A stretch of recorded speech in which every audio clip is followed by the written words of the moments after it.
Pesta kenaikan jabatanku berubah menjadi neraka saat suamiku menamparku di depan umum. Dia dan keluarganya menghinaku habis-habisan, menyebutku istri tak berguna hanya karena karierku lebih cemerlang. Namun, mereka tidak tahu, satu panggilan telepon dariku akan membuat kesombongan mereka hancur berkeping-keping. Sebelum ceritanya dimulai, silakan tulis di kolom komentar dari daerah mana saja teman-teman yang menonton cerita ini. Jangan lupa like dan subscribe agar channel ini bisa semakin berkembang dan bisa mempersembahkan cerita yang lebih menarik lagi. Hujan deras mengguyur Jakarta malam ini. Dari balik dinding kaca ballroom Hotel Bintang 5 di kawasan Bundaran Hi, aku bisa melihat kilatan petir menyambar, seolah berlomba dengan gemerlap lampu kota yang tak pernah tidur. Namun, gemuruh di luar sana tidak sebanding dengan gemuruh yang ada di dalam dadaku. Malam ini seharusnya menjadi malam paling membahagiakan dalam karierku. Malam ini adalah perayaan atas kerja kerasku selama 10 tahun terakhir. Aku, Gita, seorang wanita biasa yang memulai karir dari staf magang, malam ini resmi dinobatkan sebagai direktur utama di salah satu perusahaan properti terbesar di SCBD. Aku berdiri di dekat meja prasmanan yang dipenuhi hidangan mewah, memegang gelas berisi jus jeruk karena aku tidak minum alkohol. Gaun malam berwarna merah marun yang kurnakan terasa pas membalut tubuhku, memberikan kesan berwibawa sekaligus anggun. Orang-orang bilang warna ini melambangkan keberanian, dan itulah yang kubutuhkan malam ini. Bukan keberanian untuk menghadapi direksi atau pemegang saham, melainkan keberanian untuk menghadapi pria yang berdiri tak jauh dariku. Suamiku, Bayu. Bayu berdiri di dekat bar, gelas whisky di tangannya sudah entah yang keberapa. Wajahnya merah padam, bukan karena malu atau bahagia, melainkan karena campuran alkohol dan amarah yang ia pendam. Matanya menatapku tajam, seolah aku adalah musuh yang baru saja merebut wilayah kekuasaannya. Aku menghela napas panjang, mencoba mengabaikan tatapan itu dan kembali tersenyum pada rekan-rekan bisnis yang silih berganti menyalamiku. "Selamat ya, Bu Gita. Luar biasa sekali pencapaian Ibu," ucap Pak Handoko, salah satu mitra kerja kami yang sudah beruban. Jarang sekali ada wanita semuda Ibu yang bisa memegang kendali penuh di perusahaan sekelas ini. Suami Ibu pasti bangga sekali. Aku tersenyum sopan, meski hatiku mencelos mendengar kalimat terakhir itu. "Terima kasih, Pak Handoko. Ini semua berkat kerja keras tim juga. Mohon doanya agar saya bisa mengemban amanah ini dengan baik." Pasti. "Oh iya, itu Pak Bayu, kan? Mari saya sapa beliau," kata Pak Handoko sambil melangkah menuju arah suamiku. Jantungku berdegup kencang. Aku ingin mencegah Pak Handoko, tapi kakiku terasa kaku. Aku hanya bisa melihat dari kejauhan saat Pak Handoko menepuk bahu Bayu dengan akrab. Aku tidak bisa mendengar apa yang mereka bicarakan karena musik jazz yang mengalun cukup keras di ruangan ini, tapi aku bisa melihat gestur tubuh Bayu yang kaku. Dia tersenyum, tapi senyum itu tidak mencapai matanya. Senyum itu adalah seringai sinis yang sangat kuhafal. Bayu bekerja di perusahaan yang sama denganku, tapi di divisi yang berbeda. Jabatannya masih sama seperti 5 tahun lalu, manajer pemasaran. Karirnya stagnan, sementara karierku melesat seperti roket. Awalnya, dia bilang dia mendukungku. Dia bilang dia bangga punya istri yang pintar. Tapi seiring berjalannya waktu, ketika gajiku mulai melampaui gajinya, ketika mobil dinasku lebih mewah dari mobilnya, dan ketika orang-orang mulai lebih menghormatiku daripada dia, sikapnya berubah. Rasa minder itu berubah menjadi kebencian yang ia pupuk setiap hari. Aku melirik ke meja bundar di sudut ruangan. Di sana duduk Ibu Ratmi, ibu mertuaku, bersama beberapa kerabat Bayu yang sengaja diundang malam ini. Ibu Ratmi sedang sibuk memasukkan beberapa kue kecil ke dalam tas tangannya secara diam-diam, sambil matanya menyapu ruangan dengan tatapan menilai. Dia memakai kebaya yang kubelikan bulan lalu, tapi wajahnya masam. Sejak aku masuk ke ruangan ini tadi, dia belum mengucapkan sepatah kata pun padaku. Bahkan ucapan selamat pun tidak. Dia hanya mendengus ketika aku menyaliminya tadi. Dasar wanita ambisius, sampai lupa kodrat. Lamat-lamat aku pernah mendengar dia berbisik pada tantenya Bayu saat arisan keluarga bulan lalu. Dan malam ini, tatapannya seolah menegaskan kalimat itu. Bagi Ibu Ratmi, kesuksesanku adalah sebuah penghinaan bagi putranya. Dalam kamus hidupnya, suami harus selalu di atas istri. Jika istri lebih sukses, Itu artinya istri yang salah, istri yang ngelunjak. Aku berjalan perlahan menghampiri Bayu, berniat memintanya untuk berhenti minum. Pesta belum mencapai puncaknya, CEO kami belum memberikan pidato utama. Aku tidak mau Bayu membuat keributan dalam kondisi mabuk. Mas, panggilku pelan, menyentuh lengan jasnya. Sudah ya minumnya, nanti kamu pusing. Bentar lagi Pak CEO mau pidato. Bayu menepis tanganku kasar. Gerakannya cukup kuat hingga membuat sedikit whisky di gelasnya, tumpah membasahi karpet mahal hotel. Beberapa orang di sekitar kami menoleh, tapi segera memalingkan wajah, pura-pura tidak melihat ketegangan ini. Jangan atur aku, desis Bayu dengan napas berbau alkohol menyengat. Mentang-mentang kamu sekarang direktur utama, kamu pikir kamu bisa perintah-perintah aku di depan umum? Hah? Bukan begitu, Mas. Aku berusaha merendahkan suaraku, menjaga agar tidak ada drama. Aku cuma nggak mau kamu sakit. Lagian ini acara formal, nggak enak dilihat orang kalau kamu terlalu banyak minum. Halah, alasan. Bayu tertawa kecil, suara tawanya terdengar menyedihkan di telingaku. Kamu itu cuma malu kan punya suami yang jabatannya di bawah kamu? Kamu takut kolega-kolega borjuis kamu itu ngetawain kamu karena suamimu cuma manajer rendahan? Iya kan? Mataku memanas. Tuduhan itu begitu menyakitkan. Padahal selama ini aku selalu berusaha menjaga harga dirinya. Aku tidak pernah membahas pekerjaan di rumah. Aku tetap menyiapkan sarapannya, menyiapkan bajunya, melakukan tugas istri sebaik mungkin meski aku lelah bekerja sampai malam. Gajiku kupakai untuk melunasi cicilan rumah kami, cicilan mobilnya, bahkan membiayai gaya hidup Ibu Ratmi yang boros. Apa itu belum cukup? Mas, tolong jangan bicara begitu di sini, bisikku memohon. Kita bicara di rumah nanti ya. Di rumah? Bayu mendekatkan wajahnya ke wajahku. Matanya merah dan berkabut. Di rumah kamu juga bosnya, kan? Aku ini cuma numpang di rumah yang sertifikatnya atas nama kamu itu, kan? Bayu. Suara Ibu Ratmi tiba-tiba terdengar di belakangku. Aku menoleh. Ibu mertuaku sudah berdiri di sana dengan tangan bersedekap. Ibu, sapaku. Biarkan suamimu minum, Gita, kata Ibu Ratmi ketus. Dia itu laki-laki, butuh pelampiasan. Kamu pikir gampang jadi suami yang istrinya sibuk pamer jabatan sana-sini? Dia itu stres, Gita. Stres punya istri yang gak tahu diri seperti kamu. Dadaku sesak. Di tengah pesta yang seharusnya menjadi milikku ini, aku justru merasa seperti terdakwa yang sedang disidang. Bu, aku nggak bermaksud. Sudah, jangan banyak alasan, potong Ibu Ratmi. Dia beralih menatap Bayu dengan tatapan memuja yang berlebihan. Minum saja, Bayu. Nikmati pestanya. Toh ini pesta dibayar pakai uang perusahaan, kan? Kamu juga berhak menikmati hasil keringat istrimu yang jarang pulang itu. Aku terdiam, menggigit bibir bawahku menahan tangis. Ingin rasanya aku lari dari sini, tapi aku tidak bisa. Aku adalah bintang utama malam ini. Semua mata tertuju padaku. Aku harus tetap tersenyum, harus tetap terlihat kuat. Aku menarik napas dalam-dalam, menegakkan punggungku, dan melangkah mundur. Baik, Mas. Tapi tolong jaga diri, ucapku singkat, lalu berbalik meninggalkan mereka. Aku berjalan menuju panggung utama, karena pembawa acara sudah mulai memberikan sinyal agar aku bersiap. Lampu ruangan mulai meredup. Sorot lampu sorot terpusat ke arah panggung.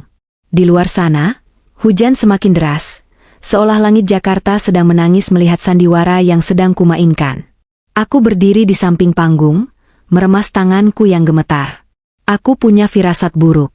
Firasat bahwa malam ini tidak akan berakhir dengan tepuk tangan dan bunga, melainkan dengan air mata dan luka. Dan sayangnya, firasat seorang istri yang tersakiti jarang sekali meleset. Suasana ballroom yang tadinya riuh rendah oleh percakapan ratusan tamu kini senyap. Musik jazz yang mengalun pelan tiba-tiba berhenti, digantikan oleh suara fanfar yang megah. Cahaya lampu kristal di langit-langit meredup drastis, menyisakan sorotan tajam ke arah podium di tengah panggung. MC dengan suara baritonnya yang khas mulai membuka acara inti. Hadirin sekalian, malam ini adalah malam yang istimewa. Kita berkumpul di sini untuk merayakan dedikasi, kecerdasan, dan kepemimpinan yang luar biasa. Tanpa berlama-lama lagi, mari kita sambut CEO kita, Bapak Wijaya, untuk memberikan sambutan sekaligus melantik secara resmi Direktur Utama kita yang baru. Tepuk tangan membahana.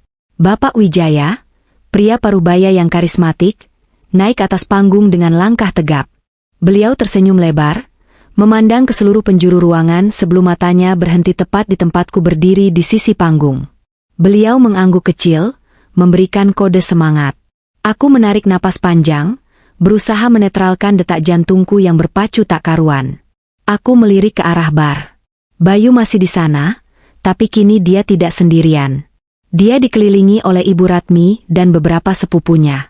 Mereka tampak berbisik-bisik sambil menatapku dengan tatapan yang membuat bulu kuduku meremang. Gelas di tangan Bayu sudah berganti lagi, dan kini wajahnya terlihat semakin tidak terkontrol. Selamat malam, suara Pak Wijaya menggema melalui pengeras suara, jernih dan berwibawa. Perusahaan ini tidak dibangun dalam semalam. Butuh darah, keringat, dan air mata untuk sampai di titik ini. Dan malam ini, kita merayakan lahirnya seorang pemimpin baru yang telah membuktikan bahwa gender bukanlah penghalang untuk mencapai puncak tertinggi. Pak Wijaya memberi jeda sejenak, membiarkan kalimatnya meresap.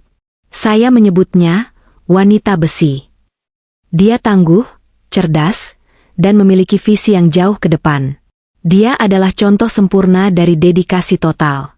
Mari kita sambut Ibu Gita Prameswari. Tepuk tangan kembali meledak, kali ini lebih keras dari sebelumnya. Aku melangkah naik ke panggung dengan kaki yang terasa seperti jeli, namun aku memaksakan diri untuk berjalan tegak. Senyum terbaik kupasang di wajahku. Kilatan lampu kamera dari para wartawan bisnis menyilaukan mataku. Aku menjabat tangan Pak Wijaya, menerima plakat penghargaan, dan berdiri menghadap podium. Saat aku hendak membuka mulut untuk mengucapkan terima kasih, sebuah suara teriakan yang serak dan keras memecah keheningan ruangan. Hebat apanya? Suara itu begitu kencang hingga menggema di seluruh ballroom yang berakustik sempurna ini.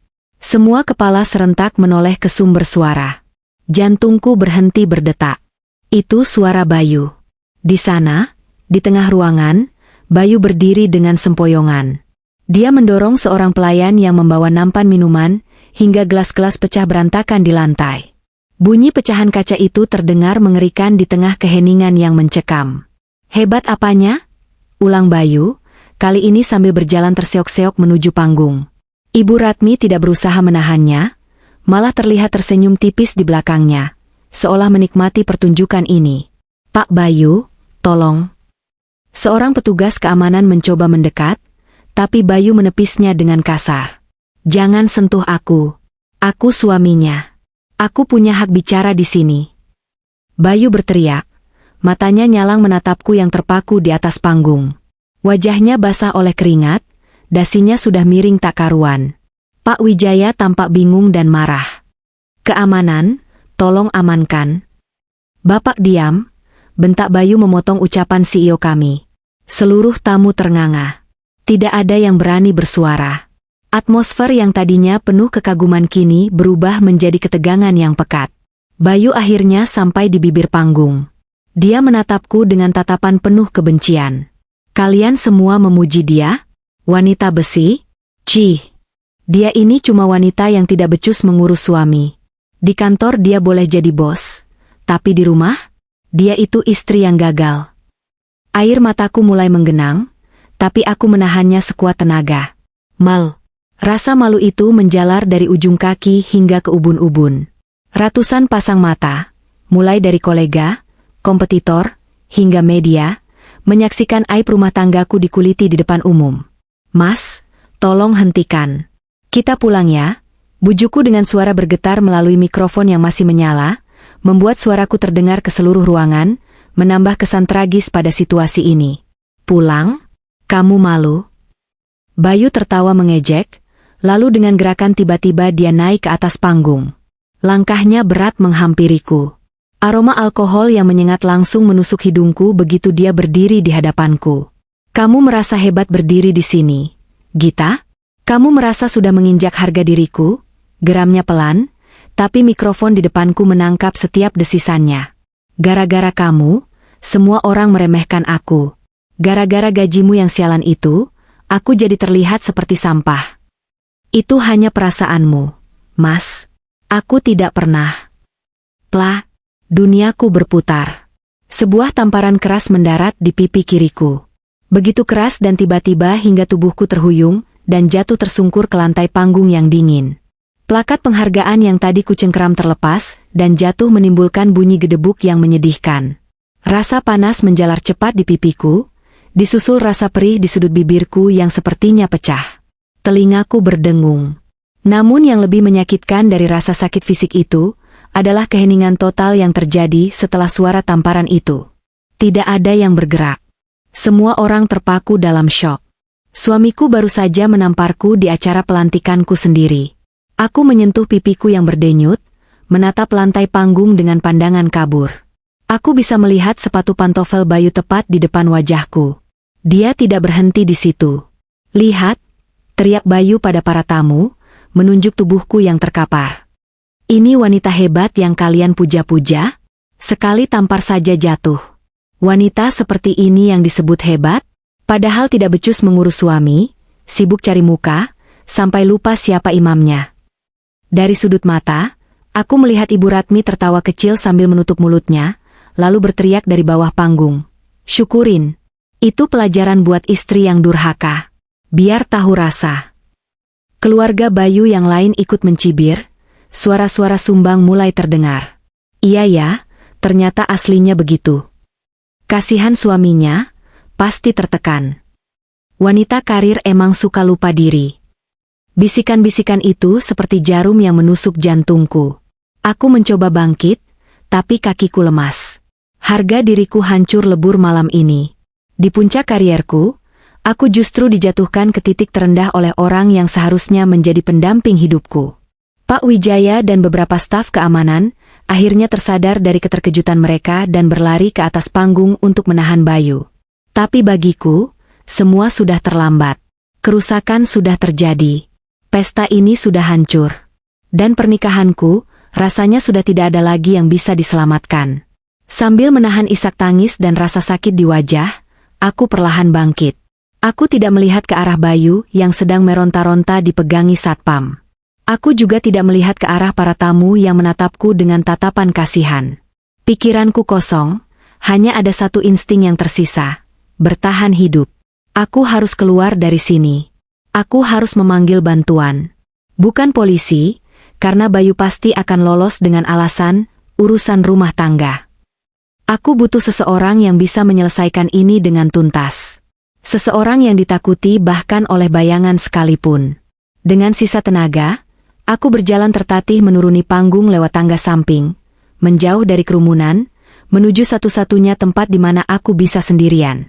Dunia di sekelilingku terasa seperti melambat.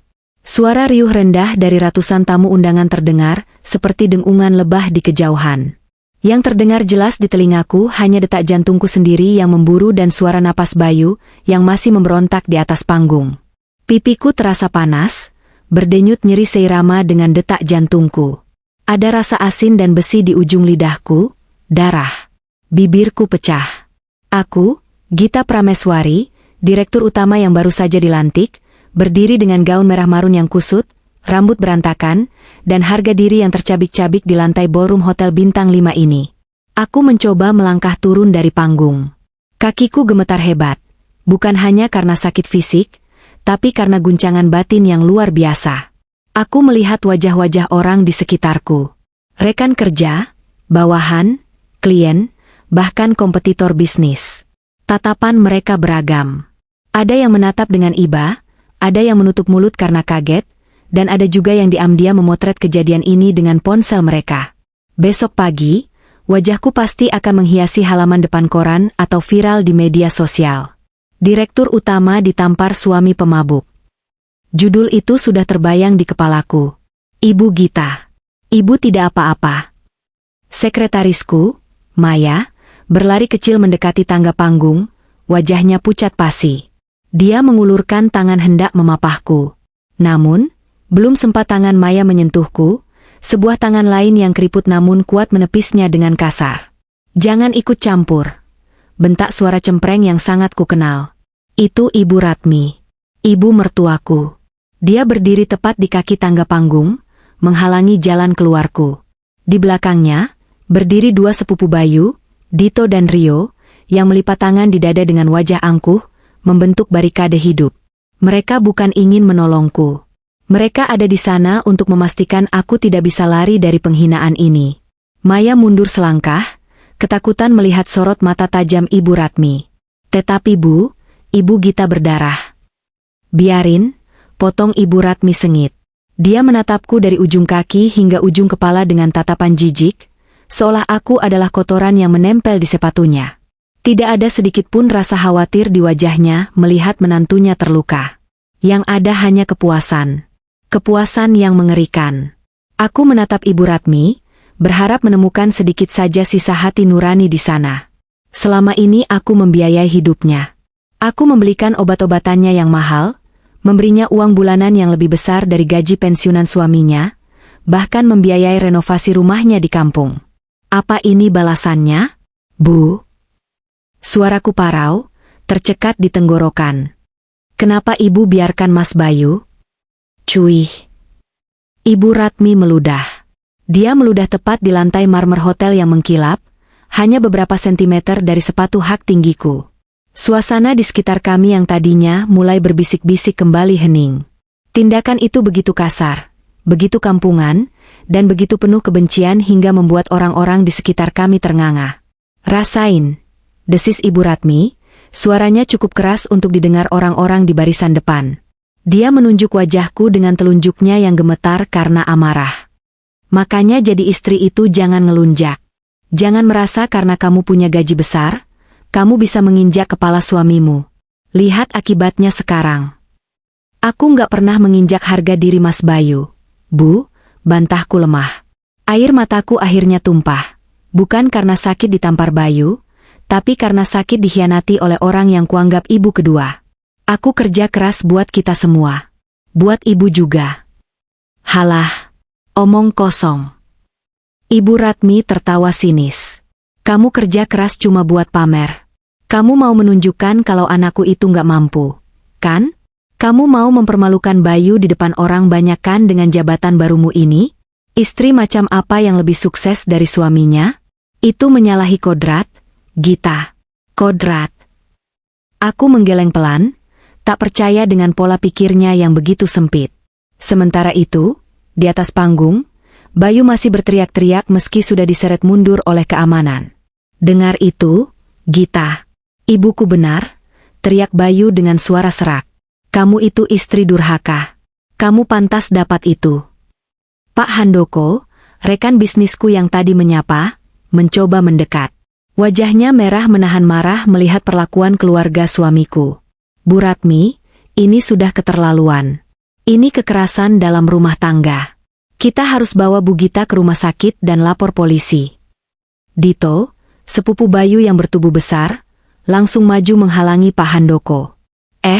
Pak Tua, jangan ikut campur urusan keluarga orang. Ini masalah suami istri. Masalah internal. Orang luar minggir." "Tapi ini kriminal," tegas Pak Handoko. "Kriminal apanya? Suami mendidik istri kok dibilang kriminal?" sahut Rio, sepupu Bayu yang satu lagi.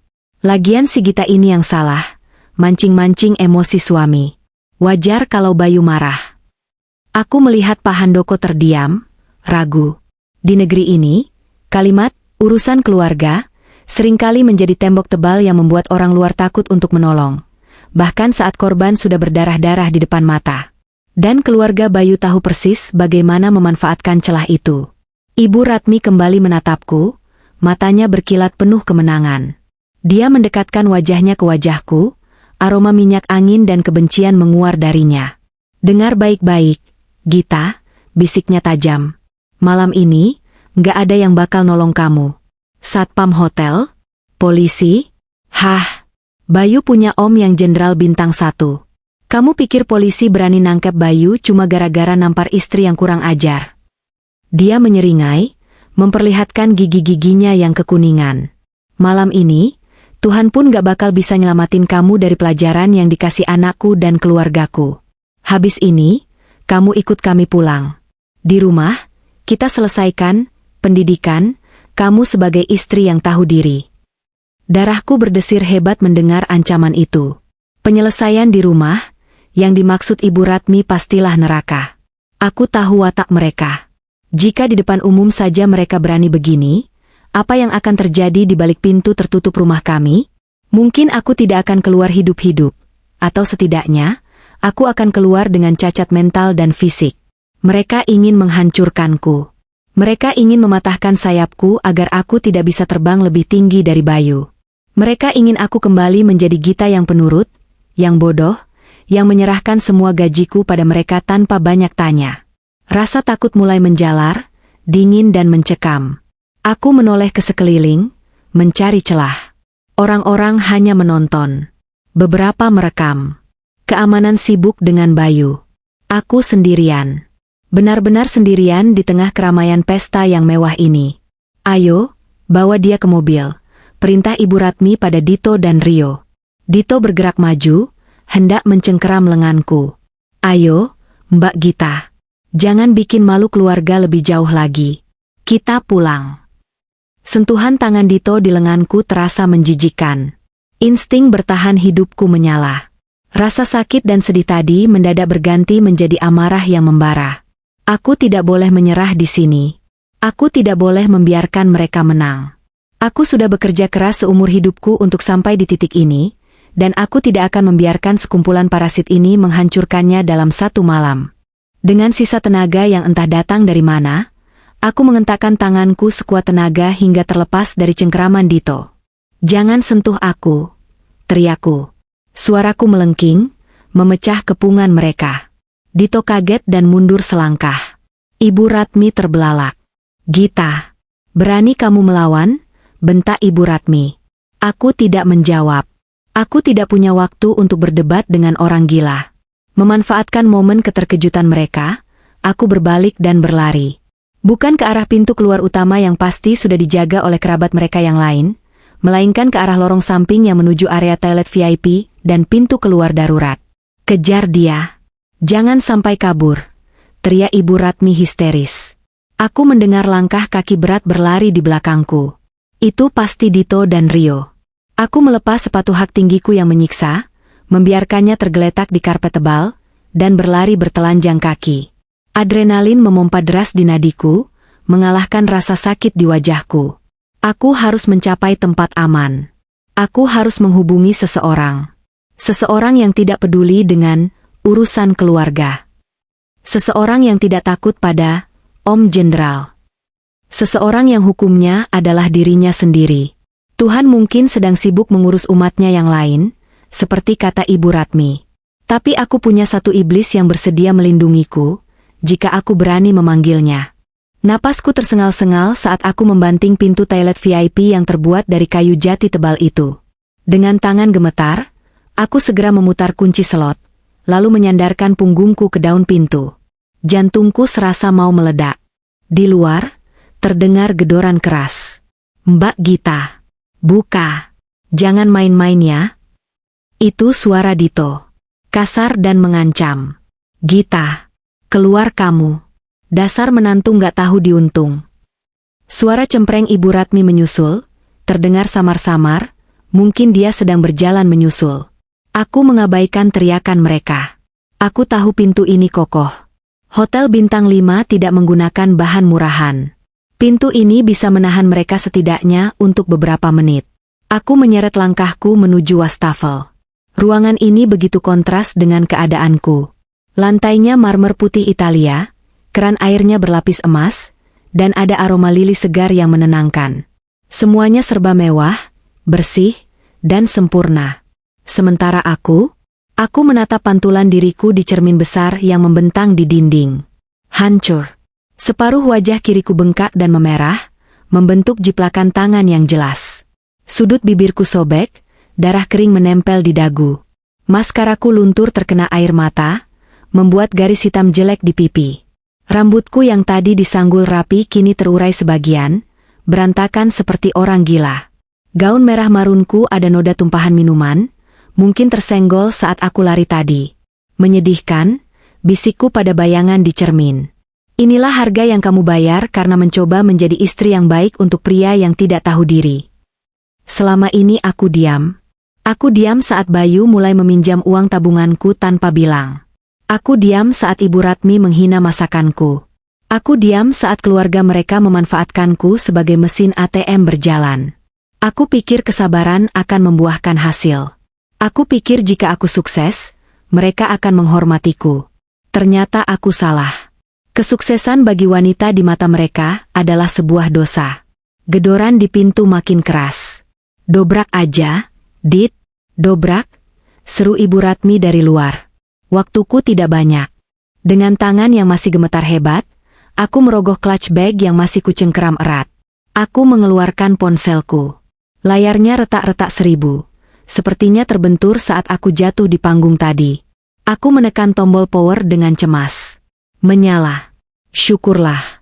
Aku tidak membuka aplikasi kontak darurat polisi. Percuma. Ibu Ratmi benar. Bayu punya paman seorang pensiunan perwira yang sering dia banggakan. Kalau aku lapor polisi, prosesnya akan lama, berbelit-belit, dan ujung-ujungnya mungkin akan diselesaikan secara kekeluargaan. Aku tidak butuh mediasi. Aku tidak butuh surat peringatan. Aku butuh perlindungan mutlak. Aku butuh seseorang yang bisa membuat keluarga Bayu berhenti bernapas karena ketakutan. Jariku menari di atas layar yang retak, mencari satu nama di daftar kontak yang sudah diarsipkan. Nama yang sudah 5 tahun tidak pernah kuhubungi. Nama yang dulu berjanji akan membakar dunia jika ada yang menyakitiku, tapi kutinggalkan karena aku memilih hidup normal bersama Bayu. Elang. Nama itu hanya satu kata.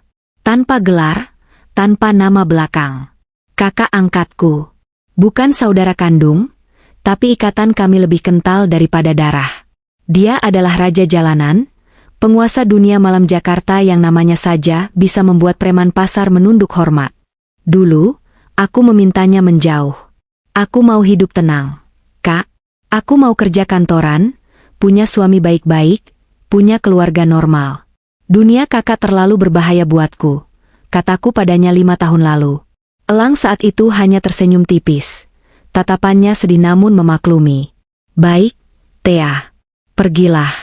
Jadilah wanita terhormat. Tapi ingat, kalau dunia normalmu itu mengecewakanmu, kalau suami baik-baik itu menyakitimu, telepon aku. Aku akan datang. Aku menelan ludah. Apakah dia masih ingat janji itu? Apakah dia masih memakai nomor ini? Atau dia sudah melupakanku? Aku menekan tombol panggil. Nada sambung terdengar. Tut, tut. Di luar, suara hantaman benda keras ke pintu mulai terdengar. Mereka berusaha mendobrak menggunakan bahu atau mungkin alat pemadam api. Tut. Ayo, angkat. Mas Elang, tolong angkat. Bisikku putus asa. Air mata kembali menetes, bercampur dengan darah di bibirku. Tiba-tiba, nada sambung berhenti. Panggilan terhubung. Hening. Tidak ada suara, halo. Hanya suara napas yang tenang dan teratur di ujung sana. Ciri khas Elang. Dia tidak pernah bicara duluan. Tangisku pecah. Pertahananku runtuh seketika mendengar keheningan yang familiar itu. Mas Elang. Esakku. Suaraku kecil, serak, dan penuh ketakutan. Hening sejenak. Lalu, suara bariton yang dalam dan berat terdengar. Suara yang dulu selalu membuatku merasa aman. Siapa yang menyakitimu, Gita? Tidak ada basa-basi. Tidak ada pertanyaan, apa kabar? Dia langsung tahu. Dia mendengar getar ketakutan dalam suaraku. Dia mendengar isak tangisku. Instingnya setajam silet. Mas. Aku mencoba mengatur napas, menahan rasa sakit di pipi saat berbicara. Jemput aku. Tolong jemput aku. Lokasi, tanyanya singkat. Dingin. Mematikan. Hotel Grand Indonesia. Ballroom utama. Aku dikepung di toilet VIP. Mas Bayu, dia mukul aku. Keluarganya ada di depan pintu. Di ujung telepon, aku mendengar suara pergeseran kursi, lalu suara langkah kaki yang cepat dan tegas.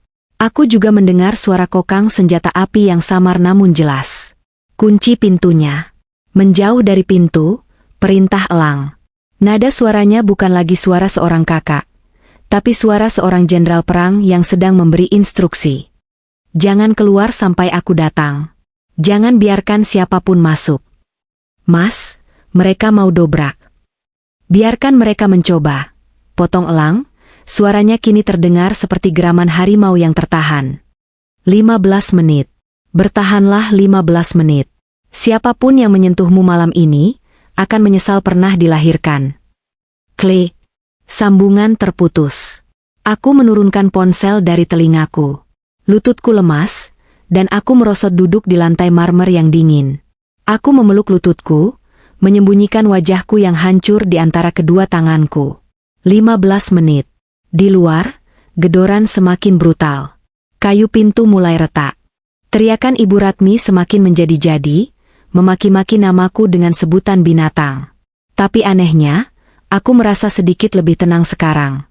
Rasa takut itu masih ada, tapi kini bercampur dengan harapan. Garuda sedang terbang menuju ke sini. Dan ketika dia mendarat, tikus-tikus yang sedang mencakar pintu ini akan tahu bahwa mereka telah membangunkan monster yang salah. Aku membasuh wajahku dengan air dingin dari wastafel, meski perihnya luar biasa. Aku menatap cermin sekali lagi. Tatapanku berubah. Tidak ada lagi Gita yang memohon. Yang ada kini adalah Gita yang menunggu. Tunggu saja, desisku pelan ke arah pintu yang bergetar. Kalian mau main kekerasan? Aku datangkan ahlinya. Bunyi kayu yang retak terdengar semakin nyaring, seolah menjadi hitung mundur bagi nasibku.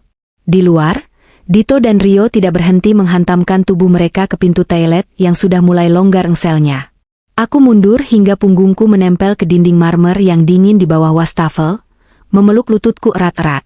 Setiap detak jantungku terasa menyakitkan, berpacu dengan rasa takut yang melumpuhkan akal sehat. Buka! Atau gue hancurin sekalian pintu ini, teriak Dito dari luar. Brak! Satu hantaman keras terakhir membuat kunci slot menyerah. Pintu terbuka lebar dengan kasar, menghantam dinding di belakangnya.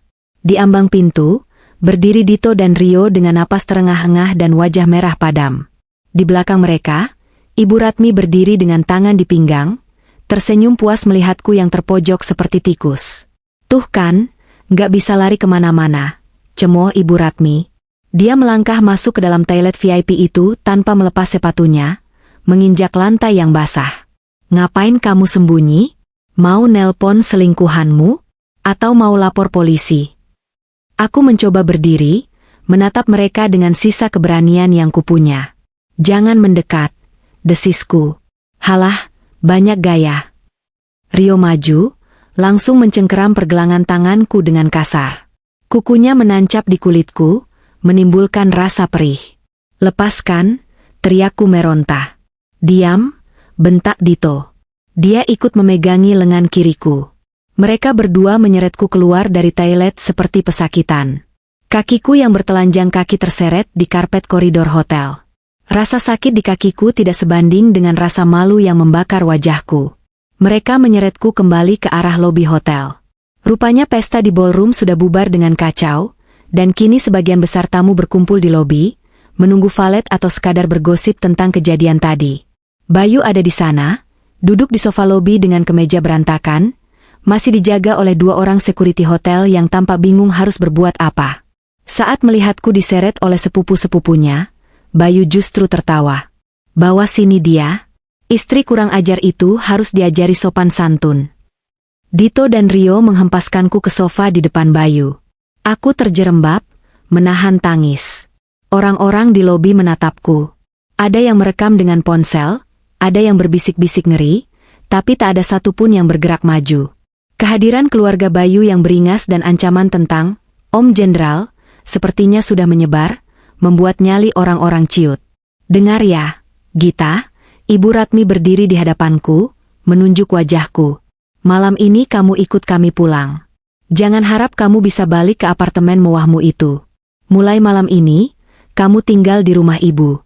Biar ibu yang ajarin gimana caranya jadi istri yang nurut. Aku nggak mau. tolakku tegas, meski suaraku bergetar. Aku mau cerai. Cerai? Bayu mendengus, lalu berdiri sempoyongan. Dia melangkah mendekatiku, tangannya terangkat hendak menampar lagi. Siapa yang izinin kamu minta cerai? Kamu itu tambang emasku, Gita. Kamu nggak akan kemana-mana. Tangan Bayu melayang di udara. Aku memejamkan mata, bersiap menerima rasa sakit lagi. Namun, tamparan itu tidak pernah sampai. Tiba-tiba, suasana lobi yang riuh mendadak berubah.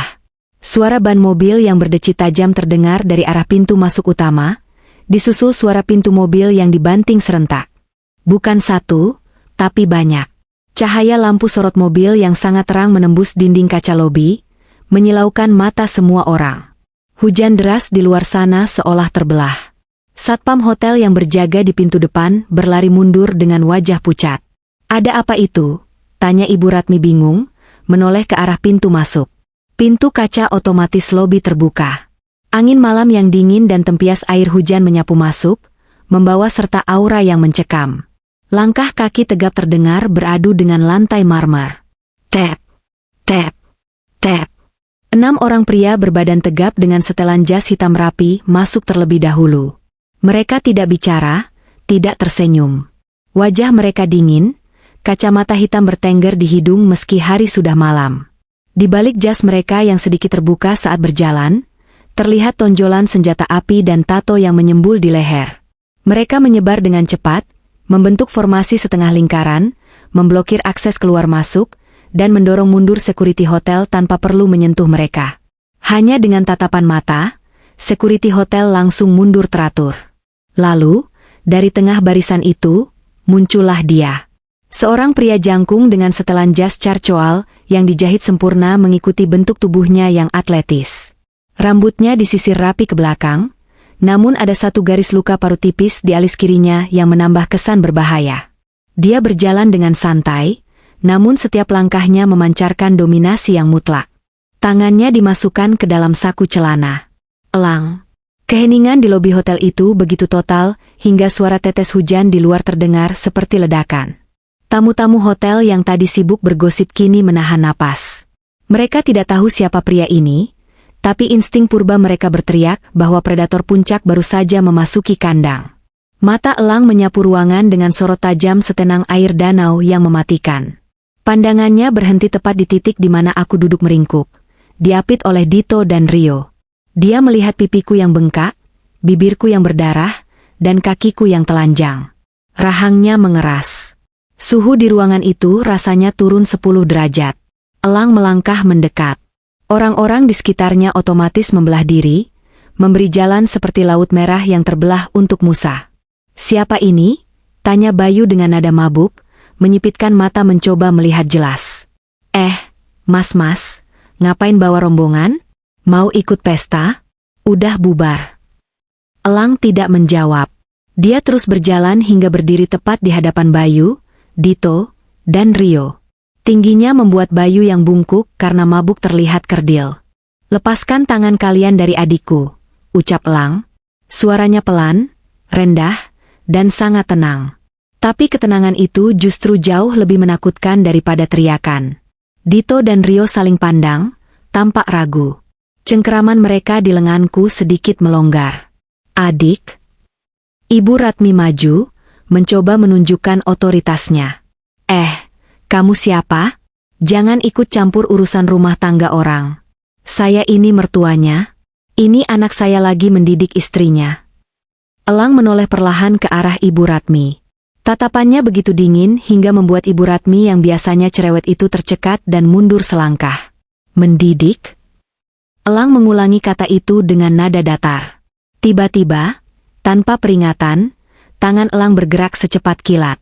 Bug! Bukan ke arah Ibu Ratmi, tapi ke arah Dito yang masih memegang lenganku. Sebuah pukulan telak mendarat di ulu hati Dito.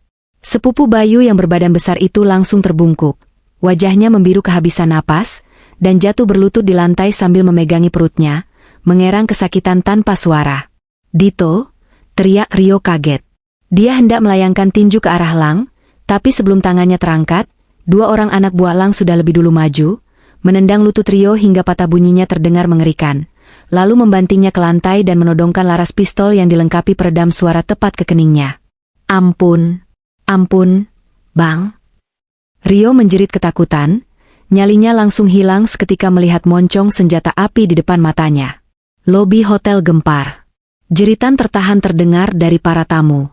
Manajer hotel berlari mendekat dengan wajah pucat. Pak, tolong jangan buat keributan di sini, kami bisa panggil Po. Salah satu anak buah Elang hanya menoleh dan menaruh jari telunjuk di bibir.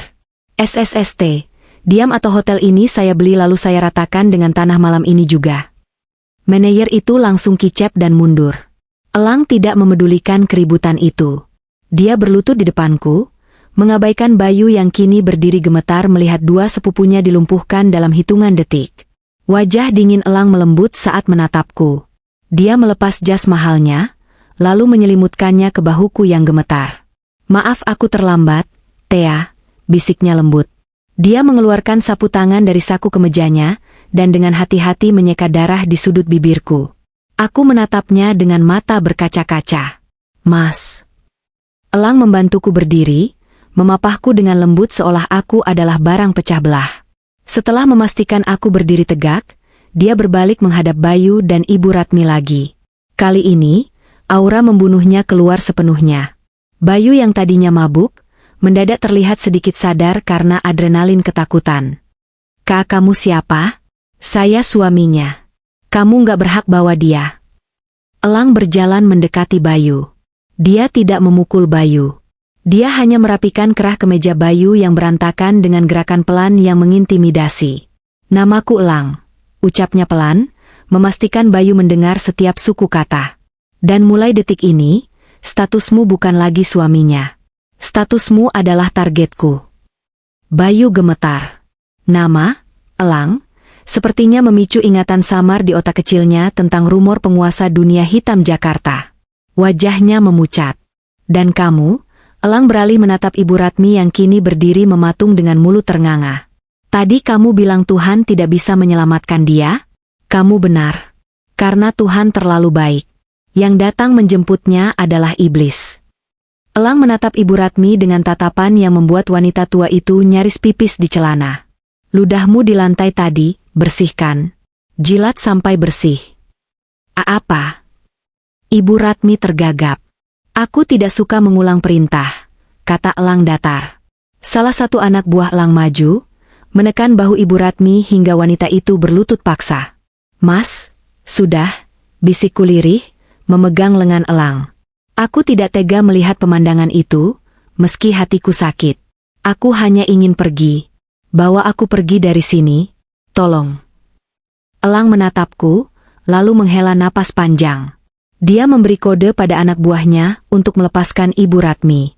Wanita tua itu jatuh terduduk, menangis histeris karena ketakutan. Kita pergi, perintah Elang. Dia merangkul bahuku, membawaku berjalan keluar menembus hujan, meninggalkan keluarga Bayu yang hancur, terhina, dan ketakutan di tengah lobi hotel mewah itu. Bayu hanya bisa menatap punggung kami menjauh, kakinya terlalu lemas untuk mengejar. Di depan lobi, sebuah Alphard hitam dengan pintu terbuka sudah menunggu. Aku masuk ke dalamnya, meninggalkan kehidupan lamaku yang penuh kepalsuan di belakang. Saat pintu mobil tertutup, kedap suara memisahkan aku dari dunia luar, dan untuk pertama kalinya malam ini, aku merasa bisa bernapas lagi. Hujan masih mengguyur Jakarta saat iring-iringan mobil Elang membelah kemacetan kota. Di dalam Alphard yang hening dan beraroma kulit mewah, aku duduk bersandar sambil memejamkan mata. Elang duduk di sampingku, tidak banyak bicara. Dia tahu aku butuh ketenangan. Tangannya sesekali mengecek tablet di pangkuannya, wajahnya serius diterangi cahaya layar. Kami tidak menuju rumah orang tuaku, melainkan menuju kawasan Pondok Indah. Iring-iringan mobil masuk ke sebuah gedung apartemen privat dengan keamanan super ketat. Penthouse milik Elang. Tempat yang dia sebut, rumah aman. Begitu sampai di unit penthouse di lantai teratas, aku langsung disambut oleh seorang dokter wanita parubaya dan dua perawat yang sudah menunggu. Rupanya Elang sudah menyiapkan segalanya saat di perjalanan tadi. Rawat dia. Pastikan tidak ada bekas luka yang permanen, Perintah Elang pada dokter itu sebelum meninggalkanku di kamar tamu yang luas untuk dirawat. Selama 1 jam berikutnya, aku merasakan perihnya alkohol yang membersihkan luka di pipi dan bibirku. Dokter itu bekerja dengan cekatan dan lembut. Dia memberiku obat pereda nyeri dan segelas teh hangat. Setelah mereka selesai dan keluar, aku duduk di tepi ranjang berukuran king size, menatap pantulan wajahku yang kini tertutup plester di cermin rias. Pintu kamar diketuk pelan. Elang masuk. Dia sudah melepas rompinya, lengan kemejanya digulung hingga siku, memperlihatkan jam tangan mewah dan sedikit tato di pergelangan tangannya. Di tangannya, dia membawa sebuah map tebal berwarna hitam dan tablet. Dia menarik kursi dan duduk di hadapanku. Wajahnya tidak lagi menyeramkan seperti di hotel tadi, tapi tatapannya sangat serius. "Minum dulu," katanya sambil menunjuk teh hangat di meja. Aku menurut, menyesap teh itu sedikit. Hangatnya menjalar ke perut, sedikit menenangkan gemetar di tanganku. "Terima kasih, Mas Elang. Kalau nggak ada Mas tadi, aku nggak tahu harus gimana." "Jangan berterima kasih. Aku gagal melindungimu karena membiarkanmu menikahi bajingan itu dulu," jawab Elang dengan nada penyesalan. "Tapi sekarang, kita bicara fakta. Kamu harus lihat ini, Gita. Agar kamu nggak punya keraguan sedikit pun untuk menghancurkan mereka." Elang meletakkan map hitam itu di pangkuanku. "Buka." Dengan ragu, aku membuka map itu. Lembaran pertama adalah rekapitulasi rekening koran atas nama Bayu selama 2 tahun terakhir. Mataku membelalak melihat angka-angka yang tertera di sana. Merah. Hampir semuanya merah. Ini. Suaraku tercekat. Mutasi apa ini, Mas? Kenapa jumlahnya miliaran? "Judi online," jawab Elang singkat. "Suamimu, Bayu, bukan cuma pemabuk. Dia pecandu berat judi slot online. Zeus, Mahjong, sebut saja semuanya. Dia sudah kecanduan sejak 2 tahun lalu. Awalnya pakai gajinya sendiri, lalu pakai kartu kredit, lalu pinjaman online." Aku membalik halaman berikutnya dengan tangan gemetar. Ada daftar panjang aplikasi pinjaman online dan bukti tagihan yang belum dibayar. Total hutangnya mencapai 3,5 miliar rupiah. Tapi gajiku. Gumamku bingung. Selama ini aku kasih dia akses ke rekening tabungan bersama. Uang itu habis, potong Elang. Uang tabungan masa depan kalian, uang renovasi rumah, semuanya dia depositkan ke situs judi. Dan dia kalah telak. Air mataku menetes lagi. Rasa dikhianati itu menusuk lebih dalam daripada tamparan fisik. Aku bekerja siang malam, lembur sampai sakit, demi masa depan kami. Ternyata uang itu dibakar Bayu di meja judi maya. Itu belum bagian terburuknya. Lanjut Elang, jarinya menggeser layar tablet dan meletakkannya di atas map. Di layar tablet itu terpampang transkrip percakapan WhatsApp dan bukti transfer ban yang mencurigakan.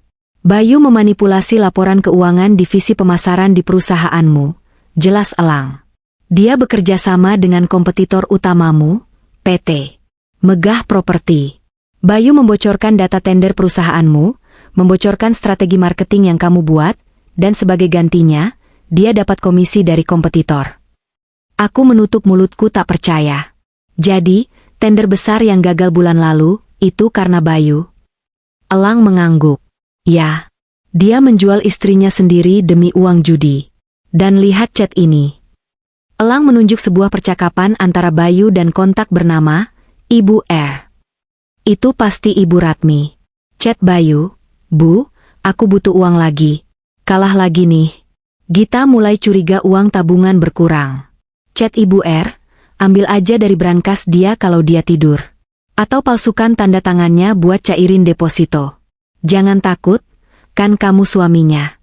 Harta istri itu harta suami juga. Lagian si Gita itu gajinya kegedean, bagi-bagilah sama keluarga." Chat Bayu, "Oke Bu. Nanti kalau cair, aku transfer 50 juta buat ibu belanja tas." Chat Ibu R, "Nah gitu dong anak pinter. Sikat aja hartanya sebelum dia sadar." Darahku mendidih membaca percakapan itu. Ponsel di tanganku rasanya ingin kuremukan. Jadi selama ini Ibu Ratmi tahu? Dia tahu anaknya penjudi, dia tahu anaknya mencuri uangku, dan dia malah mendukungnya? Bahkan dia ikut menikmati hasilnya. Semua kebaikan palsu mereka, semua senyum manis saat aku memberi uang bulanan, semua itu hanyalah topeng. Mereka adalah lintah darat yang menghisap darahku pelan-pelan sampai aku mati kering. Mereka iblis. Desisku, air mataku kering tergantikan oleh api kemarahan. Mereka semua iblis, Mas. Benar, kata Elang tenang. Dan hukum untuk iblis bukan pengampunan, melainkan pengusiran. Elang mengambil kembali tabletnya. Data ini cukup untuk memenjarakan Bayu selama 10 tahun atas tuduhan penggelapan dana perusahaan dan penipuan. Belum lagi pasal KDRT. Dan untuk Ibu Ratmi, aku bisa membuat dia kehilangan rumahnya yang dia banggakan itu karena sertifikatnya ternyata digadaikan Bayu juga kerentenir. Aku menatap Elang. Rumah ibu digadaikan? Ya. Bayu menggadaikan sertifikat rumah ibunya sendiri 6 bulan lalu, tanpa sepengetahuan ibunya. Dan rentenirnya kebetulan kenalanku. Elang tersenyum tipis, senyum yang dingin namun memuaskan. Satu kode dariku, besok pagi rumah itu akan disita. Aku terdiam, mencerna semua informasi ini. Rasa sakit hati, kecewa, dan marah bercampur menjadi satu adonan emosi yang padat. Tapi di atas segalanya, ada rasa lega. Lega karena akhirnya aku tahu kebenarannya. Lega karena aku tidak perlu lagi berpura-pura buta. Aku menghapus sisa air mata di pipiku dengan kasar. Tidak ada gunanya menangisi sampah. Bayu dan keluarganya sudah menghancurkan hidupku, menghina harga diriku di depan umum, dan merampok hasil keringatku. Sekarang giliran aku. Aku menatap Elang lurus-lurus. Tatapan wanita lemah yang tadi menangis di toilet hotel sudah hilang. Mas Elang, panggilku mantap. Ya, Thea. Jangan cuma di penjara, ucapku dingin. Aku mau mereka merasakan apa yang aku rasakan. Aku mau mereka malu. Aku mau mereka hancur semiskin-miskinnya sampai tidak ada satu orang pun yang mau menolong mereka. Aku mau membongkar semuanya. Live. Elang menatapku dengan sorot bangga. Dia mengangguk pelan. Itu baru adikku. Gita yang kutahu tidak pernah menyerah tanpa perlawanan. Dia berdiri, mengulurkan tangannya padaku. Istirahatlah malam ini. Besok pagi, kita mulai perangnya. Aku akan siapkan tim pengacara terbaik dan tim media sosial untukmu. Kita akan buat panggung baru untuk mereka. Panggung eksekusi. Aku menyambut uluran tangan Elang, merasakan kekuatan mengalir kembali ke tubuhku.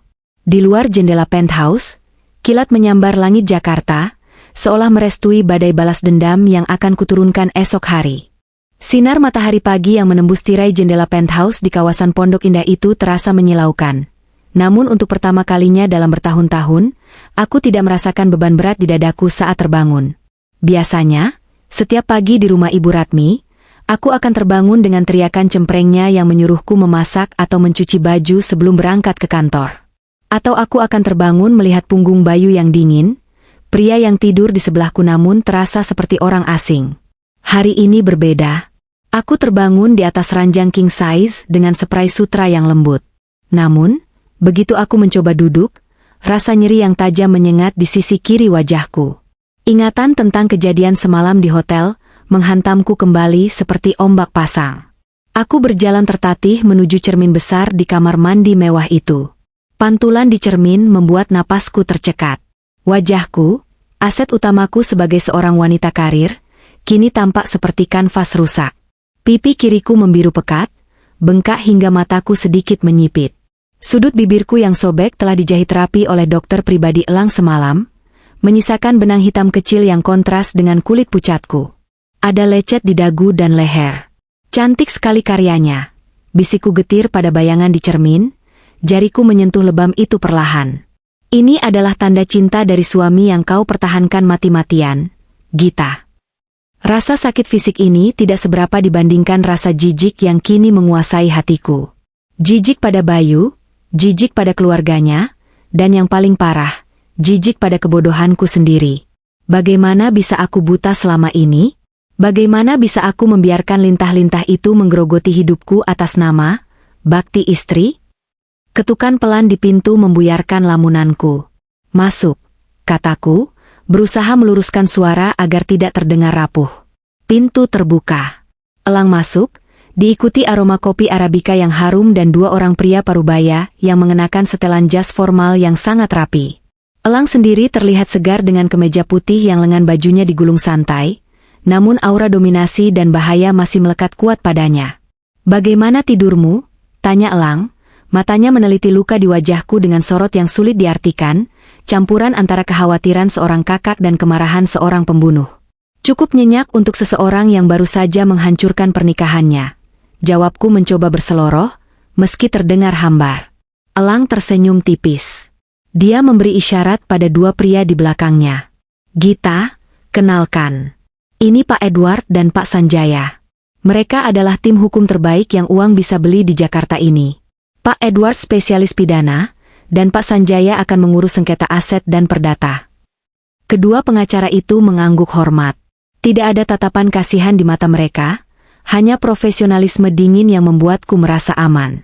Mereka ada di sini untuk berperang, bukan untuk menghibur. Kami duduk di ruang tengah penthouse yang luas. Di atas meja marmer, tumpukan berkas sudah tersusun rapi. iPad, laptop, dan dokumen cetak tersebar. Ini bukan lagi ruang tamu, ini adalah ruang komando perang. "Bu Gita," Pak Edward memulai, suaranya berat dan berwibawa. "Kami sudah membedah semua data yang diberikan Pak Lang semalam. Situasinya jauh lebih menguntungkan bagi kita daripada yang Ibu bayangkan.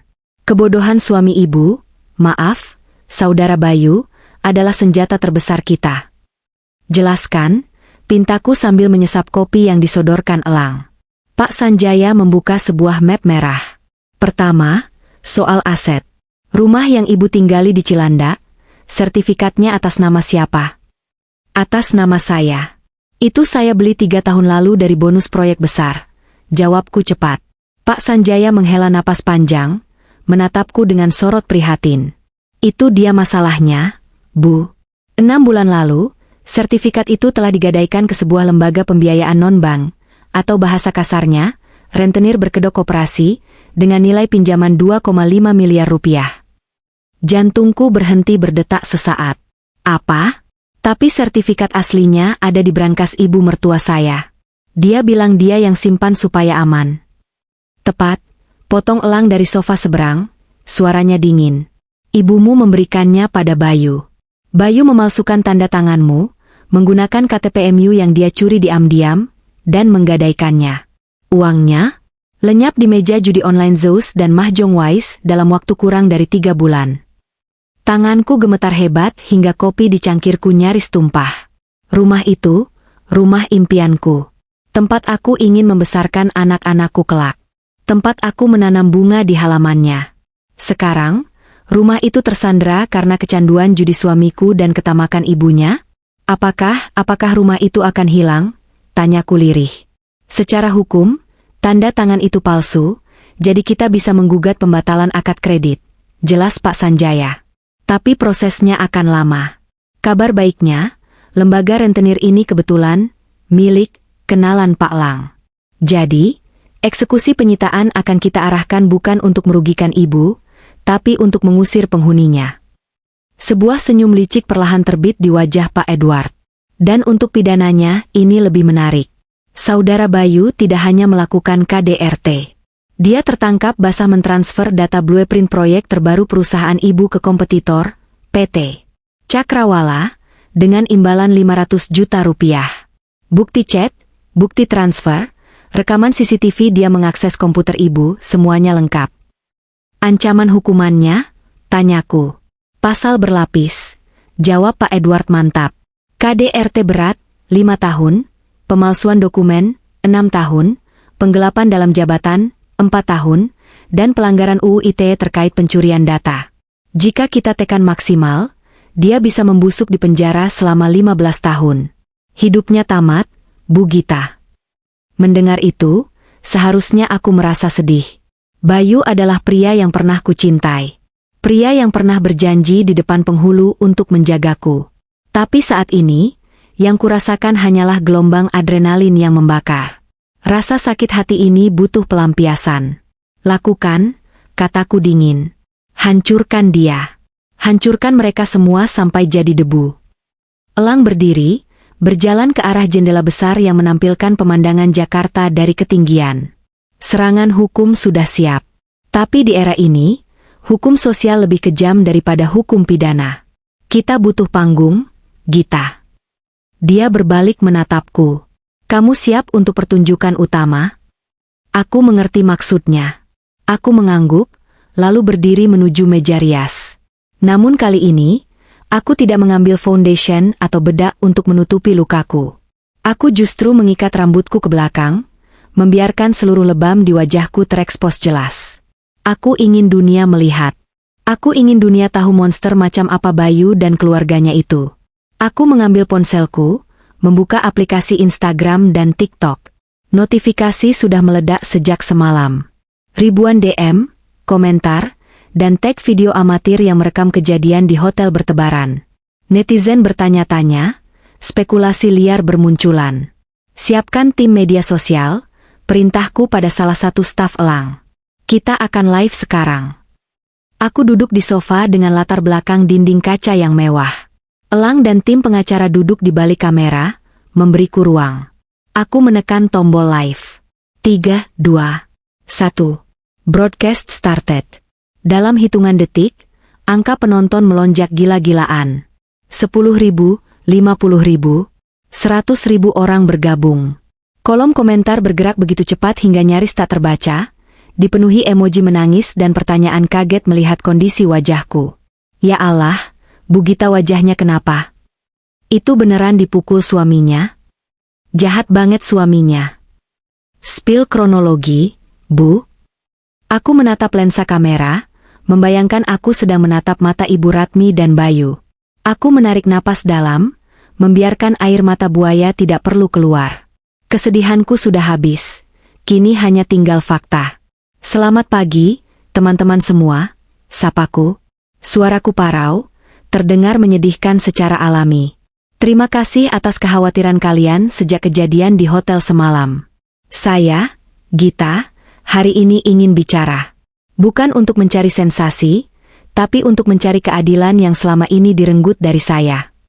Aku diam sejenak, membiarkan penonton mencerna tampilan wajahku yang hancur. Kalian melihat luka ini? Aku menunjuk pipiku. Ini adalah hadiah dari suami saya, Bayu, di hari pelantikan saya sebagai direktur utama. Alasannya? Karena dia merasa harga dirinya terinjak melihat istrinya sukses. Karena dia merasa saya tidak becus mengurusnya. Aku mengambil napas, menahan getar di bibir. Tapi luka fisik ini sembuh, teman-teman. Yang tidak bisa sembuh adalah pengkhianatan. Aku mengangkat kertas-kertas bukti rekening koran ke depan kamera. Selama 2 tahun, saya bekerja siang malam, lembur sampai sakit, demi keluarga. Saya pikir uang saya ditabung untuk masa depan. Ternyata, suami saya menghabiskan 3,5 miliar rupiah uang tabungan kami untuk judi online slot. Ya, kalian tidak salah dengar. 3,5 miliar. Komentar netizen meledak. Emotikon marah dan sumpah serapah membanjiri layar. Dan bukan hanya itu, lanjutku, suaranya mulai meninggi menahan amarah. Ibu mertua saya, Ibu Ratmi, yang selama ini saya biaya hidupnya, saya renovasi rumahnya, ternyata tahu. Beliau mendukung anaknya mencuri uang saya. Beliau menikmati uang hasil judi itu, sementara beliau menghina saya sebagai istri yang tidak tahu diri. Hari ini, di depan kalian semua, saya menyatakan, saya sudah selesai diam. Saya menggugat cerai, dan saya akan memenjarakan mereka semua yang terlibat. Tidak ada kata damai. Tidak ada kata kekeluargaan. Mulai hari ini, perang dimulai. Aku mengakhiri siaran langsung itu dengan tangan gemetar. Views terakhir menembus angka 2 juta penonton. Video itu pasti akan di-reupload oleh ribuan akun gosip dalam hitungan menit. Sempurna, puji Elang sambil menyerahkan tisu. Sekarang, opini publik ada di tanganmu. Polisi tidak akan berani main mata dengan kasus yang sudah viral begini. Apa langkah selanjutnya? Tanyaku sambil menghapus keringat dingin di dahi. Elang tersenyum, senyum yang menjanjikan kehancuran bagi musuhku. Sekarang jam 10 pagi. Biasanya jam segini, ibumu sedang nonton TV sambil makan camilan mahal, dan suaminya sedang tidur setelah begadang main slot. Kita akan memberi mereka kejutan, bangun tidur, yang tidak akan pernah mereka lupakan. 1 jam kemudian, iring-iringan 3 mobil hitam membelah jalanan Jakarta Selatan menuju rumah yang selama ini ku tempati, yang kini terasa seperti neraka. Aku berada di mobil kedua, duduk di samping elang. Di depan kami, mobil patroli polisi dengan sirine yang dimatikan memimpin jalan. Di belakang, sebuah truk box dan mobil van dari pihak eksekutor ban mengikuti. Jantungku berdegup kencang saat melihat pagar rumah bercat hitam itu. Rumah yang kubangun dengan keringat dan air mata. Kami turun dari mobil. Udara Jakarta yang panas terasa mencekik. Para tetangga mulai keluar dari rumah mereka, penasaran dengan kehadiran polisi dan mobil-mobil mewah. Tanpa mengetuk, Pak Edward membuka pagar yang tidak dikunci. Kami semua masuk ke halaman. Pintu depan terbuka kasar. Ibu Ratmi muncul, masih mengenakan daster batik mahalnya, rambutnya digulung roll. Wajahnya yang tadi tampak kesal karena mendengar suara gaduh di luar, langsung berubah pucat pasi saat melihat rombongan kami. Di sana berdiri aku, dengan wajah lebam namun tatapan tajam. Di sampingku ada elang yang tinggi menjulang dengan kacamata hitamnya. Di sekeliling kami ada polisi berseragam lengkap dan petugas ban membawa map penyitaan. Gita. Suara Ibu Ratmi tercekat. Kamu? Ngapain kamu bawa polisi ke sini? Mau bikin malu keluarga lagi? Bahkan di situasi seperti ini, dia masih berani membentakku. Luar biasa. Keluarga? Aku tertawa kecil, tawa yang kering dan hampa. Ibu masih berani sebut kata itu setelah apa yang ibu dan anak ibu lakukan padaku. Gita, pulang. Teriak Bayu dari dalam rumah. Dia muncul di belakang ibunya, hanya mengenakan celana pendek dan kaos oblong yang bolong. Matanya merah dan bengkak, khas pecandu judi yang kurang tidur. Kamu pikir kamu siapa bawa-bawa orang asing ke rumahku?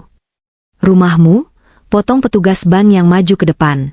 Dia adalah pria bertubuh kekar dengan rompi bertuliskan, tim eksekusi. Maaf Pak Bayu, Bu Ratmi, rumah ini sudah bukan milik kalian lagi. Apa maksud lo? Bayu melotot, mencoba terlihat berani meski kakinya gemetar melihat polisi di belakang kami. Petugas bank itu menunjukkan dokumen sita jaminan. Sertifikat rumah ini atas nama Ibu Gita Prameswari, telah digadaikan oleh Bapak Bayu 6 bulan lalu. Karena tidak ada pembayaran cicilan selama 5 bulan berturut-turut, dan karena terindikasi ada pemalsuan dokumen dalam pengajuan kredit, maka hari ini kami melakukan penyitaan aset secara paksa. Bohong, teriak Ibu Ratmi histeris. Dia memukul lengan Bayu. Bayu, bilang sama mereka ini bohong. Sertifikat ada di lemari ibu kan? Kamu bilang kamu simpan di sana. Bayu mundur selangkah, wajahnya pucat seperti mayat. Dia tidak berani menatap ibunya. Bu, itu aku. Kamu gadaikan rumah ini? Suara Ibu Ratmi melengking tinggi, memecahkan keheningan siang itu. Kamu gadaikan tempat tinggal ibu? Terus kita mau tinggal di mana? Bayu? Aku kepepet. Bu, aku pikir aku bakal menang. Kalau aku menang jackpot, aku bakal tebus lagi. Bayu membela diri dengan logika sesat seorang penjudi. Cukup dramanya, potong Pak Edward tegas. Dia memberi kode pada polisi. Pak polisi, silakan. 2 petugas polisi langsung maju, mengeluarkan borgol besi yang berkilau di bawah matahari. Saudara Bayu, Anda kami tangkap atas dugaan KDRT berat, pemalsuan dokumen negara, penggelapan dana perusahaan senilai 3,5 miliar rupiah, dan pelanggaran UU ITE. Anda punya hak untuk diam, tapi saran saya, simpan suara Anda untuk menangis di penjara nanti. Krek! Suara borgol yang terkunci di pergelangan tangan Bayu terdengar begitu merdu di telingaku. Lepasin. Gue nggak salah. Ini istri gue yang jebak gue. Bayu meronta-ronta saat diseret polisi. Dia menatapku dengan tatapan memelas yang menjijikan. Gita. Sayang. Tolong aku. Jangan kayak gini. Kita bisa omongin baik-baik. Aku suamimu, Gita. Surga istri ada di suami. Aku berjalan mendekati Bayu yang sudah dipegangi 2 polisi. Aku menatap matanya lekat-lekat. Dulu, mata itu yang membuatku jatuh cinta. Sekarang, aku hanya melihat lubang hitam yang menyedihkan. Surgaku bukan di telapak kaki penjudi dan pemukul istri sepertimu. Mas, bisikku dingin, tepat di telinganya. Nikmati nerakamu. Aku yang ciptakan khusus buat kamu. Polisi menyeret Bayu masuk ke mobil patroli. Tetangga-tetangga yang menonton mulai berbisik-bisik, beberapa bahkan terang-terangan menyoraki Bayu. Kini tinggal Ibu Ratmi. Petugas bank dan kuli angkut mulai masuk ke dalam rumah, mengeluarkan barang-barang elektronik dan perabot mewah, TV 60 inci, kulkas 2 pintu, sofa kulit, semua barang yang kubeli dengan gajiku. Barang-barang itu disita sebagai barang bukti dan aset pembayaran utang. Ibu Ratmi berdiri mematung di teras. Dunianya runtuh dalam sekejap. Anak emasnya ditangkap, rumahnya disita, barang mewahnya diangkut. Dia menoleh padaku. Wajah garangnya hilang, berganti dengan wajah wanita tua yang ketakutan dan putus asa. Perlahan, dia merosot berlutut di lantai teras yang kotor. Air matanya bercucuran, melunturkan bedak tebalnya. Gita. Panggilnya lirih. Suaranya bergetar hebat. Gita, tolong ibu, nak. Aku diam, menatapnya tanpa ekspresi. Elang berdiri di belakangku, siap bertindak jika wanita tua ini mencoba menyerang. Tapi sepertinya nyali Ibu Ratmi sudah habis tak bersisa. Ibu Ratmi merangkak mendekatiku, mencoba meraih ujung celanaku. Jangan biarkan mereka ambil rumah ibu, Gita. Ibu sudah tua, ibu nggak punya siapa-siapa lagi. Dito dan Rio pasti nggak mau nampung ibu. Tolong, nak, bayarin utang Bayu ya. Kamu kan kaya, uang segitu kecil buat kamu. Mendengar itu, darahku mendidih lagi. Bahkan di titik terendahnya, dia masih melihatku hanya sebagai mesin ATM. Dia tidak minta maaf karena telah menyakitiku, dia minta uangku. Aku mundur selangkah, menghindari sentuhan tangannya seolah dia adalah penyakit menular. Kaya? Tanyaku sinis. Ibu bilang saya kaya? Bukannya ibu bilang saya istri durhaka yang tidak tahu diri? Bukannya ibu bilang saya tidak becus mengurus suami? Ibu hilaf, Gita. Ibu cuma emosi. Tidak, Bu. Ibu tidak hilaf. Itu sifat asli ibu, potongku tajam. Uang yang ibu minta saya bayarkan itu uang masa depan yang dicuri anak ibu. Dan ibu menikmatinya kan? Tas branded yang ibu pakai, arisan yang ibu pamerkan, itu semua uang haram. Petugas bank keluar membawa stiker merah besar bertuliskan disegel. Maaf Bu, silakan tinggalkan area ini. Kami akan mengunci pagar, kata petugas itu tegas. Ibu Ratmi menangis meraung-raung. Gita ampuni ibu, ibu mau tinggal di mana? Tegak kamu sama orang tua? Aku menatapnya untuk terakhir kali. Ibu bisa tinggal di mana saja. Di kolong jembatan, di emperan toko, terserah. Asal jangan di hidup saya lagi. Anggap saja ini karma, Bu. Tuhan itu adil. Siapa menabur angin, dia menuai badai. Aku berbalik badan, melangkah pergi meninggalkan halaman rumah itu. Gita anak durhaka, terkutuk kamu. Teriakan sumpah serapah Ibu Ratmi mengiringi langkahku. Tapi anehnya, kata-kata itu tidak lagi menyakitkan. Kata-kata itu terdengar seperti gonggongan anjing ompong yang tidak berarti apa-apa. Elang membukakan pintu mobil untukku. Sebelum masuk, aku melihat ke belakang sekilas. Ibu Ratmi sedang diseret keluar pagar oleh satpam komplek, karena terus memberontak. Dia duduk bersimpuh di aspal panas, dikelilingi barang-barang pribadinya yang dilempar keluar dalam kantong kresek hitam. Sendirian, hina, dan hancur. Jalan, perintahku pada supir. Mobil melaju meninggalkan komplek perumahan itu. Aku menyandarkan punggung ke kursi empuk, memejamkan mata. Air mata menetes di sudut mataku, tapi itu bukan air mata sedih. Itu adalah air mata pelepasan. Beban seberat gunung yang kupikul selama 5 tahun akhirnya runtuh. Aku meraba saku blazerku, mengeluarkan ponsel. Wallpaper ponselku dulu adalah foto pernikahanku dengan Bayu. Dengan satu gerakan cepat, aku menggantinya menjadi foto pemandangan langit biru yang cerah. Terima kasih, Mas Elang, bisikku pelan. Elang menepuk punggung tanganku lembut. Ini baru permulaan, Gita. Bersiaplah untuk babak baru hidupmu. 6 bulan kemudian. Waktu adalah penyembuh yang aneh. Kadang dia berjalan sangat lambat saat kita menderita, tapi berlari sangat cepat saat kita mulai bangkit. 6 bulan telah berlalu sejak hari di mana aku menghancurkan hidup suamiku dan mertuaku. 6 bulan yang penuh dengan sidang pengadilan, drama media, dan restrukturisasi perusahaan. Hari ini, langit Jakarta tampak kelabu, mendung menggantung rendah di atas gedung-gedung pencakar langit. Namun, suasana hatiku tidak ikut mendung. Hari ini adalah hari terakhir aku harus berurusan dengan masa laluku. Mobil sedan hitamku berhenti di depan gerbang tinggi dengan kawat berduri. Lembaga Pemasyarakatan Cipinang. Tempat di mana Bayu menghabiskan hari-harinya sekarang. Aku turun dari mobil, mengenakan dress hitam selutut yang elegan dan kacamata hitam. Elang tidak ikut masuk, dia menunggu di mobil. Dia bilang ini adalah momen yang harus kuhadapi sendiri untuk mendapatkan penutupan yang sempurna. Aku berjalan menyusuri lorong penjara yang bau apek dan lembab. Suara denting besi dan teriakan para napi terdengar samar. Petugas sipir mengantarku ke ruang kunjungan VIP, satu-satunya kemewahan yang kubayar agar aku tidak perlu berdesakan dengan pengunjung lain. Tak lama kemudian, pintu di sisi lain ruangan terbuka. Seorang pria kurus dengan kepala botak dan seragam oranye masuk dengan langkah diseret. Aku nyaris tidak mengenalinya. Itu Bayu. Tapi bukan Bayu yang dulu perlente dengan jas mahal dan rambut klimis. Bayu yang ini tubuhnya menyusut drastis.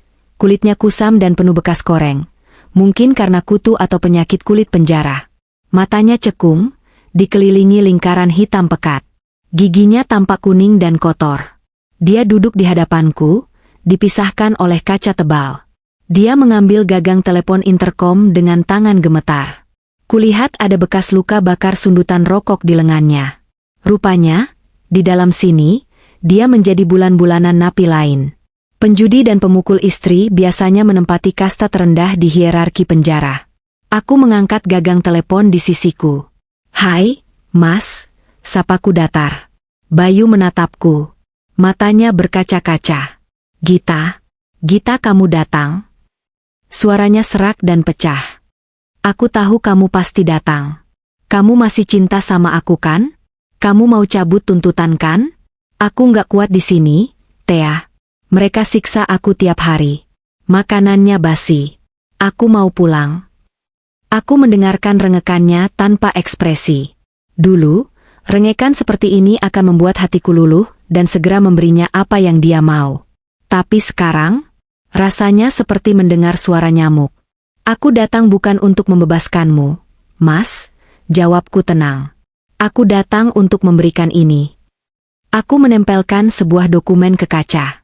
Akta cerai. Pengadilan Agama telah resmi memutus perceraian kami secara fair stake, tanpa kehadiran tergugat, minggu lalu, dan hak asuh atas aset sepenuhnya jatuh ke tanganku karena terbukti dibeli dengan uang pribadiku sebelum menikah atau uang hasil keringatku sendiri. Kita sudah resmi bercerai, Bayu. Secara hukum dan agama. Kamu bukan lagi suamiku. Dan aku bukan lagi istrimu. Bayu menatap dokumen itu dengan tatapan kosong, lalu beralih menatapku dengan amarah yang tiba-tiba meledak. Dia memukul kaca pemisah. "Dasar wanita iblis. Kamu tega? Aku ini imam kamu. Kamu jebloskan aku ke sini, kamu ambil semuanya. Kamu bakal kena azab, Gita. Kamu bakal hidup sendirian seumur hidup," teriaknya histeris lewat gagang telepon. Aku tersenyum tipis. Senyum yang penuh rasa kasihan. "Sendirian?" ulangku. "Mas, saat aku bersamamu, itulah saat aku merasa paling sendirian. Kamu tidak pernah menjadi imam. Kamu cuma benalu yang bersembunyi di balik kata, imam. Dan soal azab, lihatlah dirimu di cermin. Siapa yang sedang diazab Tuhan sekarang?" Bayu terdiam, napasnya memburu. "Oh ya, satu lagi, tambahku. Kamu pasti penasaran kabar ibumu kan?" Mata Bayu membelalak. "Ibu? Ibu gimana? Kamu apain ibu?" "Aku nggak ngapa-ngapain. Tapi kemarin aku sempat lewat pasar tradisional di pinggiran Jakarta Timur. Aku lihat ada wanita tua yang mirip sekali dengan ibumu. Dia sedang memunguti sisa sayuran busuk di tempat sampah pasar. Dia diusir dari kontrakan petaknya karena nggak bisa bayar sewa." "Bangsat." Bayu meraung, air mata mengalir deras di pipinya yang kotor. Gita tolongin ibu, jangan biarkan ibu kayak gitu. Kenapa harus aku? Tanyaku santai. Bukankah kamu anak kesayangannya? Bukannya dia bilang kamu lebih berharga dari 1000 menantu sepertiku? Harusnya kamu yang tolong dia. Oh, lupa kamu sibuk membusuk di sini selama 12 tahun ke depan. Aku meletakkan gagang telepon. Selamat menikmati hasil perbuatanmu, Bayu. Jangan tunggu aku. Aku nggak akan pernah datang lagi. Aku berdiri dan berbalik, meninggalkan Bayu yang terus memukul-mukul kaca sambil meneriakkan namaku dan memohon ampun. Suaranya perlahan menghilang saat aku melangkah keluar dari penjara itu, menuju sinar matahari yang mulai mengintip dari balik awan. Aku kembali ke mobil. Elang menatapku dari balik kemudi. Dia tidak bertanya apa-apa, dia hanya menyodorkan sebotol air mineral. Sudah selesai? Tanyanya singkat. Sudah. Benar-benar selesai, jawabku lega. Sekarang, antarkan aku ke kantor. Ada meeting direksi jam 2. Elang mengangguk dan melajukan mobil membelah kemacetan Jakarta. Kami tidak langsung ke kantor. Elang membelokkan mobil ke sebuah restoran rooftop di kawasan SCBD, tepat di gedung sebelah kantorku. Makan siang dulu. Kamu butuh energi, katanya. Kami duduk di meja yang menghadap langsung ke lanskap kota Jakarta. Angin sore bertiup lembut. Dari sini, aku bisa melihat gedung kantorku yang megah. Di sanalah kerajaanku sekarang. Setelah skandal itu, alih-alih hancur, reputasiku justru meroket. Para klien dan investor melihatku sebagai sosok wanita tangguh yang tidak bisa dipermainkan. Saham perusahaan naik, dan posisiku sebagai direktur utama semakin tak tergoyahkan. Aku menyesap ais lemon tea yang segar. Rasanya manis dan asam, menyegarkan tenggorokan yang kering. Mas Elang, panggilku. Elang yang sedang memotong steaknya mendongak. Ya? Mas ingat malam itu? Saat Mas bilang kalau dunia normalku mengecewakan, Mas bakal datang membakar dunia buat aku. Elang meletakkan pisau dan garpunya, lalu tersenyum hangat. Senyum yang membuat garis-garis keras di wajahnya melembut. Ingat. Kenapa? Aku cuma mau bilang, terima kasih karena sudah membakar hutan belantara yang menghalangiku. Sekarang, aku bisa menanam taman bunga di atas abunya. Elang tertawa kecil. Puitis sekali, Bu Direktur. Dia menatapku lekat, tatapannya dalam dan serius. Gita, kamu harus tahu. Aku melakukan itu bukan cuma karena kamu adik angkatku. Tapi karena aku tahu potensi kamu. Kamu itu berlian yang tertutup lumpur. Aku cuma bantu membersihkan lumpurnya. Kilaunya, itu murni milikmu. Mataku memanas. Selama ini aku selalu mencari validasi dari Bayu dan ibunya. Aku mati-matian berusaha menjadi cukup bagi mereka. Padahal bagi mereka aku tidak pernah ada harganya. Tapi di sini, ada seseorang yang melihat nilaiku bahkan saat aku sedang hancur-hancurnya. Mas, tanyaku ragu. Mas Elang gak akan pergi kan? Sekarang masalahku sudah selesai. Elang menggeleng mantap. Tugas seorang kakak tidak pernah selesai, Thea. Aku akan tetap di sini. Mengawasi dari bayang-bayang. Menjaga agar tidak ada lagi lintah darat atau buaya darat yang berani mendekatimu. Kamu fokus saja jadi ratu di menara gadingmu itu. Biar aku yang jaga gerbangnya. Aku tersenyum lebar, air mata haru menetes satu. Rasa aman yang luar biasa menyelimutiku. Aku tidak butuh pangeran berkuda putih yang ternyata pecundang. Aku butuh seorang penjaga, seorang sekutu, seorang keluarga yang sesungguhnya. Dan aku memilikinya dalam diri Elang. Ponselku bergetar. Pesan masuk dari sekretarisku. Bu Gita, ruang rapat sudah siap. Para pemegang saham sudah menunggu presentasi ibu. Aku menghapus air mataku, memperbaiki tatanan rambutku, dan berdiri tegak. Ayo, Mas. Waktunya kembali bekerja, ajakku. Elang berdiri, merapikan jasnya, lalu mengulurkan tangannya padaku, bukan untuk menuntun, tapi sebagai partner. Siap, Nyonya Besar. Kami berjalan berdampingan keluar dari restoran itu. Langkahku ringan, kepalaku tegak. Di bawah sana, Jakarta masih bising, macet, dan kejam. Tapi aku tidak lagi takut. Aku, Gita Prameswari, bukan lagi korban. Aku adalah penyintas. Aku adalah pemenang. Dan bagi siapapun yang berani mencoba mengusikku lagi, ya, mereka harus berurusan dengan satu panggilan teleponku.